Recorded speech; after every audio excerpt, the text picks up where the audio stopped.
Kami dari kelas A semester 5 Perbankan Syariah kelompok 7 yang terdiri dari 3 anggota yang saling bekerja sama membuat video presentasi dengan judul Bursa Efek Indonesia ini untuk memenuhi tugas mata kuliah Banking Sekresi dengan dosen pengampu Dr. Sanurdi MSI. Apakah Anda pernah bertransaksi di pasar tradisional? Ada beberapa hal seperti saham, surat utang, reksadana yang disebut dengan efek. Nah, kalau di pasar tradisional kan sudah jelas, ada pedagang, ada pemasok, ada pengatur pasar, keamanan, dan pengatur dagangan. Lalu bursa efek apa? Nah, berikut ini 5 poin penting yang akan menjadi pokok pembahasan di antaranya. Pertama, definisi bursa efek. Yang kedua, sejarah bursa efek. Yang ketiga, jenis-jenis pasar saham di Bursa Efek Indonesia. Yang keempat, tugas dan peran Bursa Efek Indonesia. Dan yang kelima, sekuritas yang diperjualbelikan di Bursa Efek Indonesia.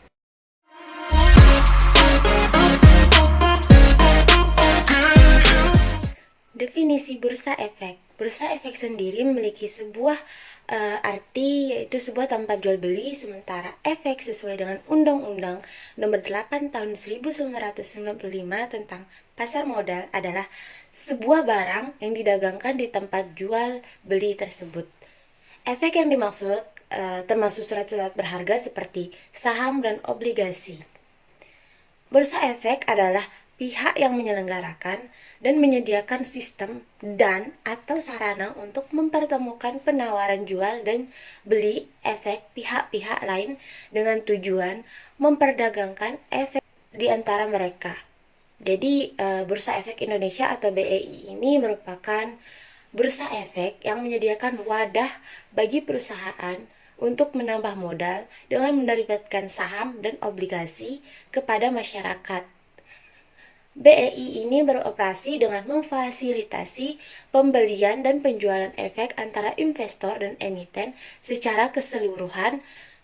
BEI ini memainkan peran penting di pasar modal Indonesia dengan menyediakan platform bagi perusahaan untuk meningkatkan modal dan investor untuk berinvestasi di sekuritas. Kemudian sejarah dari bursa efek, yakni pasar modal atau yang disebut juga bursa efek ini telah ada sejak zaman kolonial terdahulu dan bertepatan pada tahun 1912 di Batavia.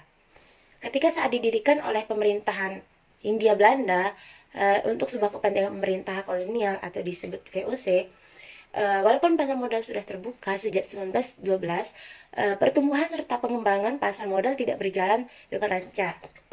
Dalam beberapa periode pun kegiatan pasar modal mengalami kekosongan. Nah, hal ini disebabkan beberapa faktor seperti Perang Dunia I dan II. Pemerintah Republik Indonesia mengoperasikannya kembali pasar modal ini pada tahun 1977. Serta di beberapa tahun kemudian, pasar modal itu sendiri bergerak dengan peraturan yang diterbitkan oleh pemerintah. Pada tahun 2007, Bursa Efek Surabaya atau BES dan Bursa Efek Jakarta atau BEJ digabungkan menjadi satu dan berubah nama menjadi Bursa Efek Indonesia. Kemudian jenis-jenis pasar saham di Bursa Efek.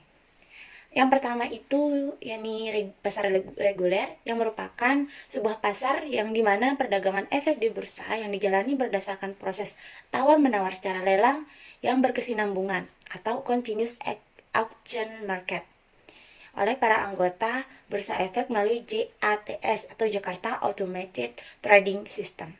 Nah, kemudian yang kedua nih, pasar negosiasi, di mana pasar negosiasi ini adalah sebuah pasar yang mana perdagangan efek di bursa dijalankan berdasarkan tawar-menawar langsung dengan cara individual dan atau tidak secara lelang yang penyelesaiannya dilakukan berdasarkan kesepakatan para anggota bursa efek. Dan yang ketiga, yakni pasar tunai. Pasar reguler tunai atau pasar tunai adalah pasar di mana perdagangan efek di bursa dilakukan berdasarkan proses tawar-menawar secara lelang yang berkesinambungan oleh anggota Bursa Efek melalui JATS, dan penyelesaiannya itu dilakukan pada hari Bursa Efek yang sama dengan terjadinya transaksi bursa. Baik, saya akan melanjutkan materi dari tugas lantaran Bursa Efek Indonesia. Tugas penting dari Bursa Efek Indonesia yakni yang pertama, sebagai fasilitator dalam perdagangan efek serta surat berharga yang sudah teratur secara efisien dan wajar.